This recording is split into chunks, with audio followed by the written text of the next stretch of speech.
I was conflicted because how is it that I need routine to function, but I don't have executive functioning skills to complete the task? See how I'm in conflict with myself? I need routine, but I can't work the routine. How does that even make sense? Somebody make it make sense. I'm just gonna be really honest with you guys. The autism thing is, I don't want that. And I feel like a bad person because I've had certain stereotypes about certain things my whole life. And I've never saw myself as autistic. I'm not. Am I? I don't know, but it sure makes sense. And I grieve for that little girl that was so confused growing up, not being able to figure out just the easy things, like how to make friends. Why couldn't I figure that out? My friends that I had seemed to be really good at making friends. And so I thought, well, then I should be good at making friends because they're my friend. But it never worked out that way. And their other friends never became my friends because they thought I was weird, and I was black going to all white schools. That certainly didn't help. And, I think a lot of my neurodiversity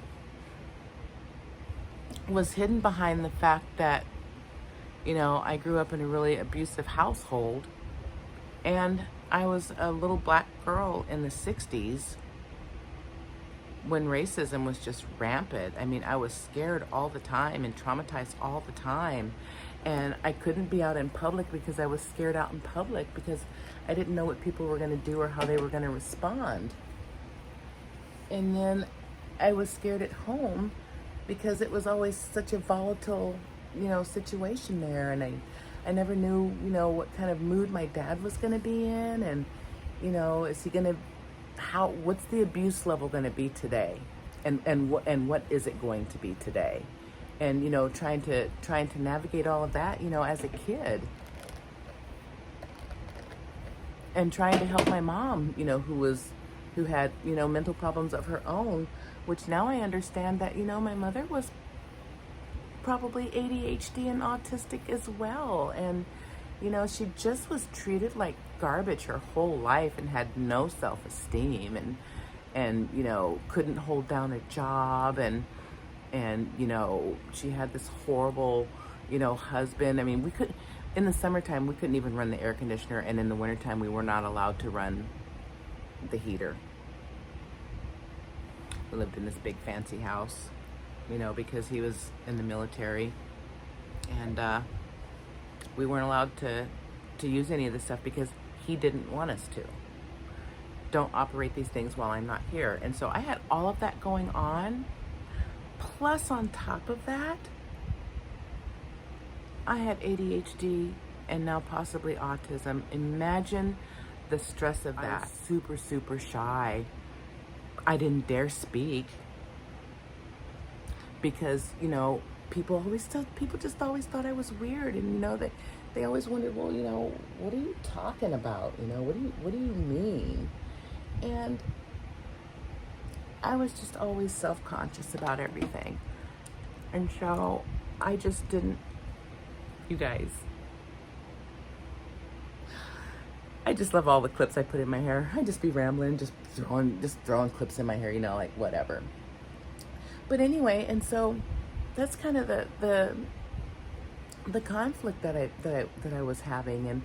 And then on top of all of that conflict, not being able to explain it. I mean, how do you what have I done? What's going on here, people? I need answers. But anyway, I'm like, I don't understand. And, and I just always felt like an outsider, I guess, my whole life. But, getting back to, I can't do two things at once, but I'm doing the best I can. I'm really frustrating myself right now, even just talking about it. Because all I've ever wanted to be was, just a good person. I'm a good person. I'm a caring person. I have so much empathy for everybody around me. Ever since I had that meltdown over the Mayo last week and doing my research and talking to my therapist about it, all of a sudden now I understand what she was talking about, and back when I had my ADHD diagnosis, she wanted me to also get diagnosed for, autism. And I didn't want to be that because I associated autism, like I said in my last video, outwardly you could notice, mental incapacities, and I hate saying the R word, but like the R word, I didn't want to be that R word, you guys. I just wanted to be normal. I didn't know what that was, but I thought I was normal. I actually got to a point once I was an adult, I started blaming other people. I'm like, why can't you explain this thing to me to where I can understand it? And why do you think I'm being rude? Do you think I'm being rude because you're being rude? I got to a point where I started blaming other people because, keep in mind, I thought that everybody did what I did and everybody thought the way I did. I thought I was just having a problem doing things easy like what they did, but I certainly thought we were all the same. I didn't think we were different. I had no idea what that concept is. I didn't know what all that meant. I thought learning disabilities means you can't learn things in school, like you can't read or you can't do math, which I can't do either of those. So I don't know if that's a good example. But, I thought all of those things. And I even thought, I even blamed my teachers for that. I'm like, well, I don't understand math because you're not spending enough time with me and you're not explaining it in a way that makes sense to me. Now, part of that is true, that I'm not explaining it in a way that, I understand and process things. I mean, now I'm looking back on it, that makes perfect sense because, even when I went to college, I had certain professors that I just excelled with. And then other ones that I actually did pretty well with. But I'm thinking about that, and the thing that was different about college is they had different ways of teaching. They were hands-on and visual, and I didn't have to rely on reading my book, to learn something. And so that's when I started excelling in school, when I realized, oh, I don't have to read this textbook. I can do a speech, or stand up in front of the class, or do something like that. And so, and that was another thing that was a conflict with me, is like, I just knew I was smart, but I was smart at different things. Like, I liked biology and I liked scientific type things. And I liked, I was really big into plate tectonics, or I wanted to be an archaeologist, or I wanted to learn about volcanoes, and I wanted to learn more about, how the Earth's crust moves around, and, how are all these continents one big landmass, and now they've broken apart. I even did a paper in school on that, and it was in 7th grade. I think it was 7th grade. Mrs. Adams, you bitch. Anyway, I did this project on plate tectonics. And I took a map, I cut the continents apart, and then I made a puzzle out of it, like an interactive puzzle, for the class that we could put together so they could see how the continents used to be together. I was going to put everything like where they are now. And then now Billy, you can come up and take this piece and put it over here. And then Susie, you can come up and take this piece and, and it goes right here. Teacher shut me down and she said, that's the most ridiculous thing I've ever heard of. And she goes, and we're not doing that. Now that I'm thinking back on it, I don't know if that's what the assignment was. Maybe that wasn't the assignment. I don't know. But I know that I was hurt and I was embarrassed, and all the kids made fun of me. I remember I was humiliated. Oh yeah, things just move around. Like, I bet you I'm standing on Hawaii. Some little fucker said that. I bet you I'm standing on Hawaii right now. Keep in mind, this was in the 60s. There is such a thing as plate tectonics. And now we do know that they did move. But do you understand? When I was in 7th grade, I could see that. This was like 1971. I'm talking about plate tectonics in 1971 and putting together interactive models for the class to do. You can't tell me I was stupid. I refused to believe it. I refused to believe it back then, and I thought, well, you're stupid. How childish is that? I'm telling my teacher, well, you're stupid. Because in my mind, she was. I'm like, and then, this is the really bad part of me, and I don't know if this is ADHD or autism.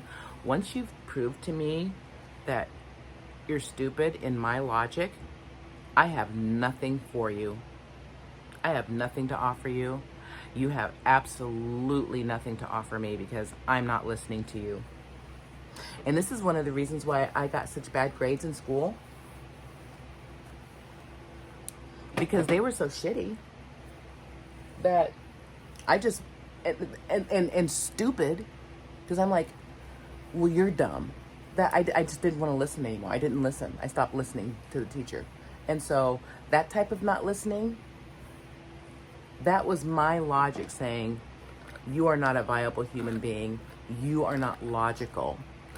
And I cannot deal with you if you're not logical and you're a teacher. And matter of fact, later on in my adult life, you know, we're talking grade school there. Later on in my adult life, I went to another college and I was wanting to be a court reporter, is what it was. I'm so glad I did, and I would have hated that job. But I was going to school to be a court reporter. But the thing I was interested in was psychology. And so I had a whole bunch of psychology classes that I was taking. And actually thinking about, I wish I would have kept up with that because it was just so interesting. I love how the mind works, which is why I'm so interested in my ADHD brain and the autism now. But one of the instructors, one of the professors, I asked her a question about psychology. And I mean, I was into it. I had notes that I had taken and the whole 9 yards. And I had a whole list of things that I wanted to discuss, you know, the next class time. Because, you know, most of the kids in class weren't saying anything. They were just like getting through their class and, you know, just whatever. But I was legit interested and I had questions. I asked this psychology teacher a question. And do you know what she did?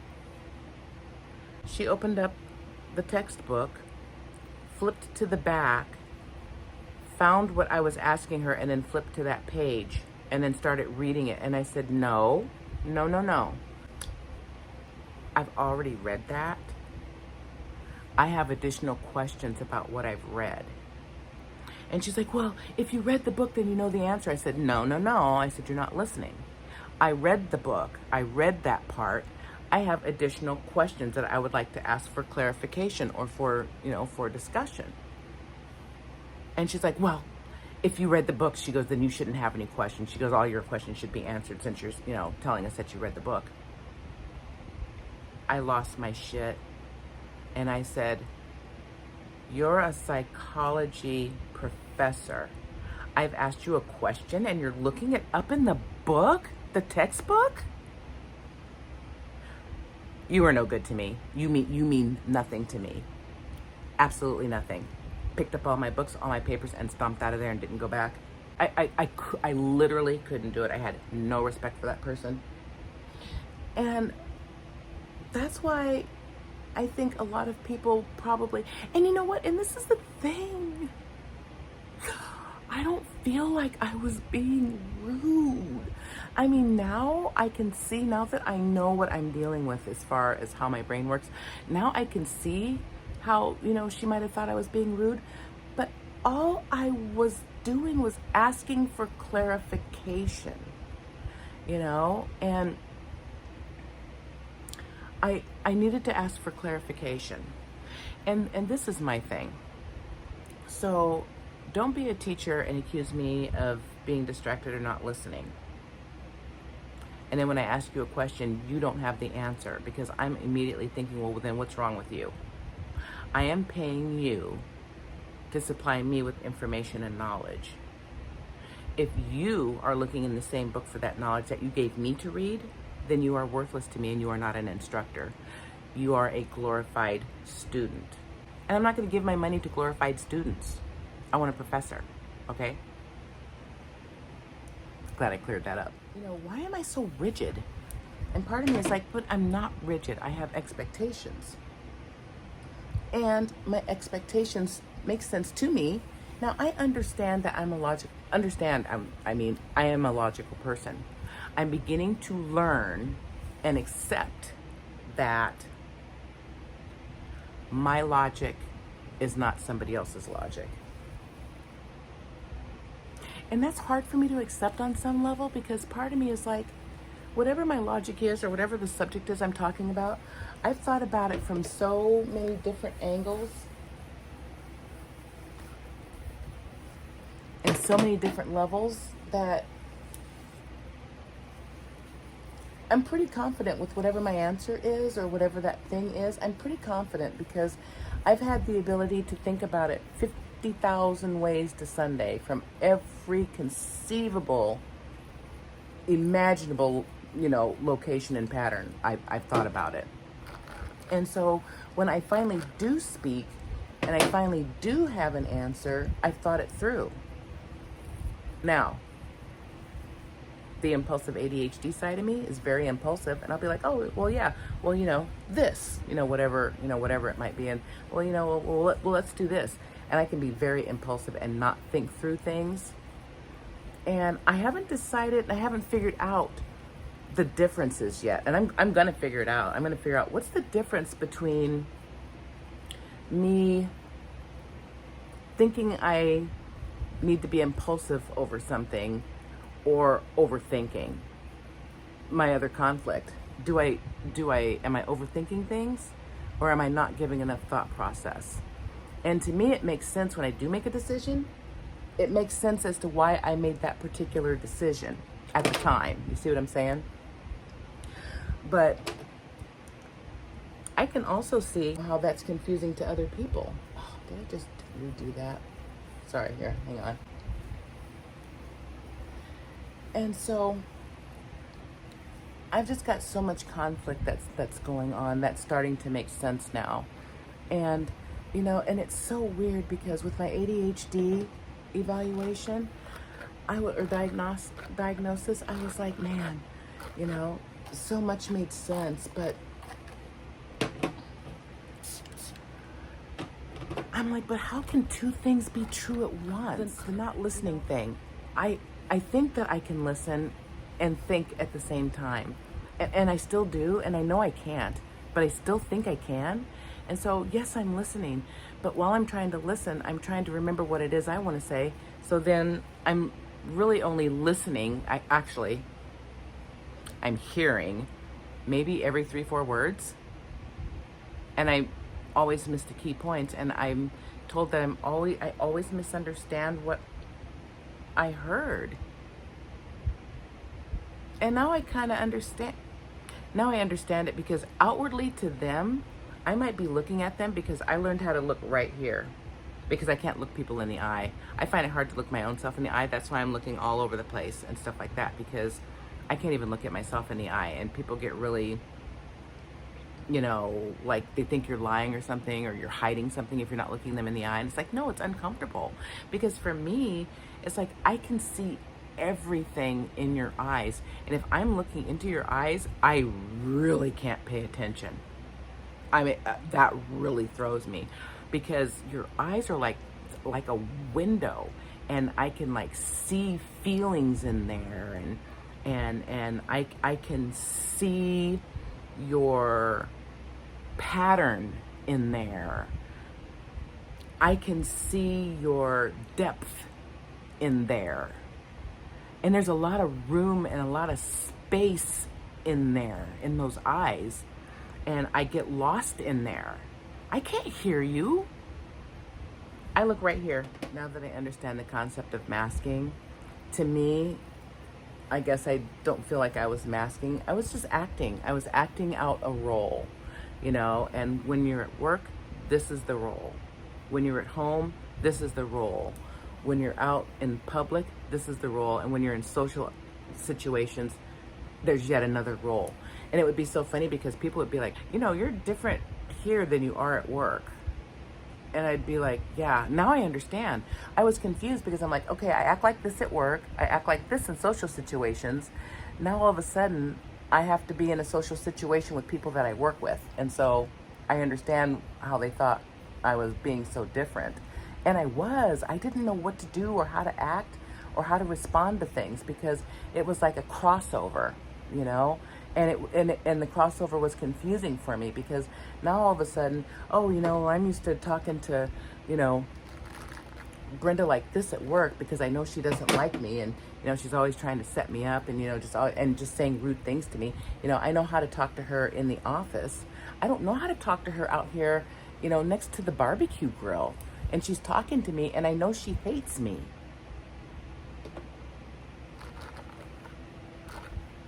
At work, I can put on my, oh, well, you know, there's this project that we're working on and blah, blah, blah, blah, blah. And I was told that you're a really good person to, you know, get some feedback for on this thing, you know, la, la, la, la. And I could keep it all strictly about work, strictly about the project, strictly about whatever. And, you know, put on my office voice and the whole 9 yards. I didn't know how to respond to her standing next to a grill in a park with a bunch of hamburgers, hot dogs, and freaking potato salad. What do you do with that? It was just really hard for me to, you know, even want to be by those people because I knew what they thought of me. Because, you know, back then they did not have a problem telling me that at all. And they didn't have a problem saying things like, oh, well, the only reason you're here is because you're black and being black is trendy right now.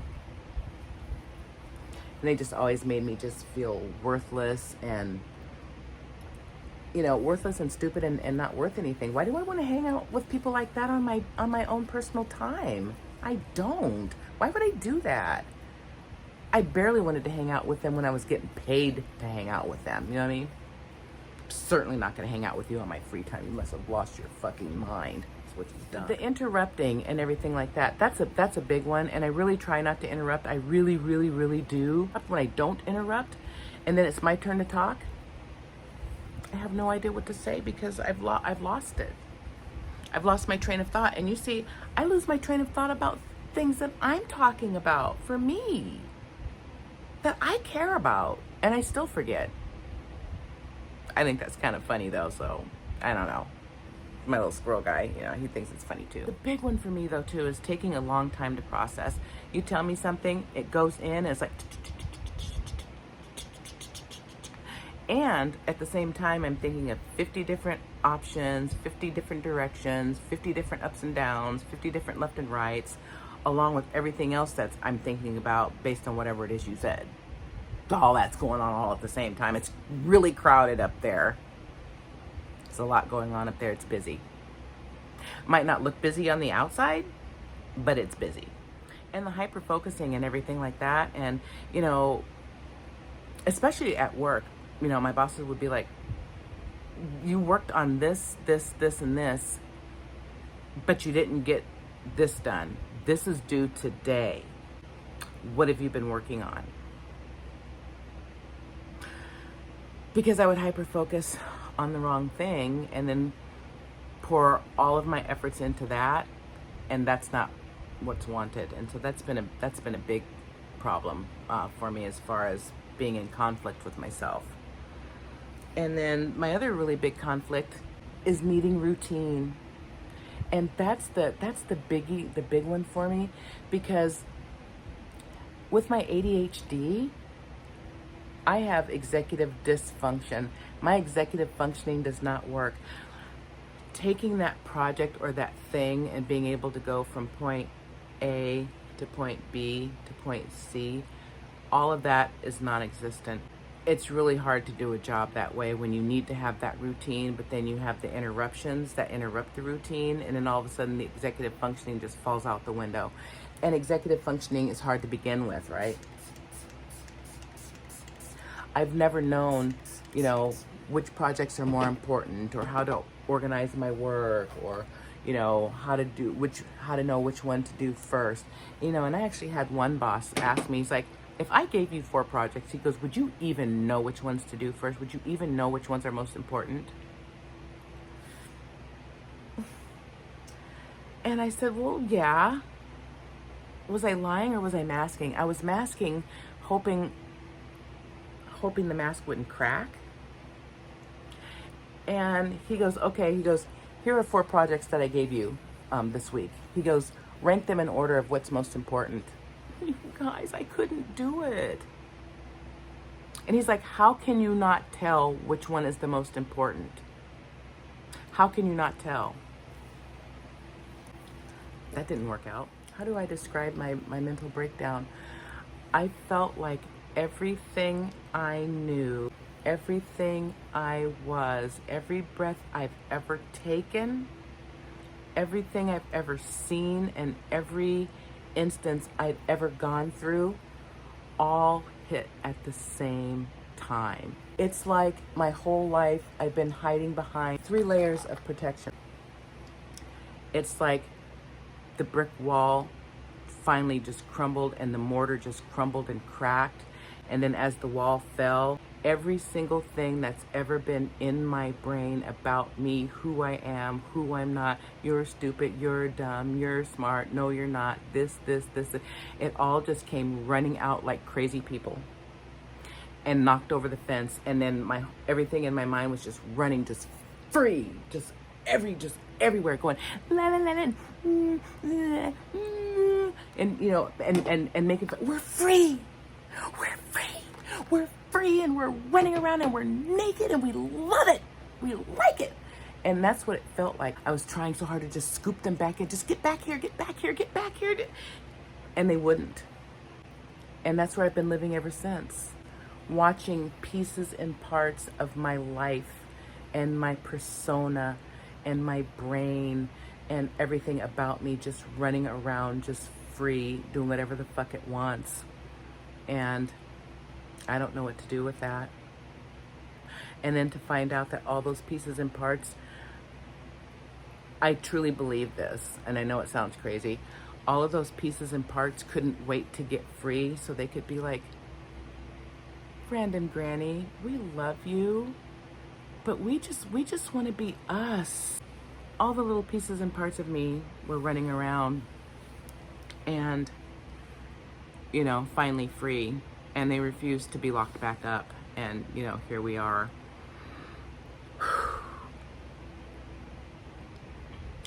And as I'm navigating through all of this and all the pieces and parts, and finally understanding why I'm living in conflict with myself. And I've always felt that conflict, I just didn't know what to call it. And now I do. And I don't know what I'm gonna do with that, but I'm gonna be kind to myself. I'm gonna do the best I can. And I'm gonna try to come up with some strategies and some workarounds to, you know, just be an all-around better person and to feel comfortable doing that. But I really appreciate you guys being here. I hope you like, comment, and subscribe, and come back and hang out with me. Hit the notification bell so you don't miss anything when I upload. I really love that you guys are hanging out here with me, and I really love feeling like I've got somebody to talk to that's not, you know, judgy or opinionated and everything like that. Hopefully you guys are going through the same thing, and if anything, feel a little camaraderie and feel like you're not alone, because there's this random granny out there just kicking it through life, just trying to do the best she can. Anyway, you guys have a great week, and I'll see you in my next video.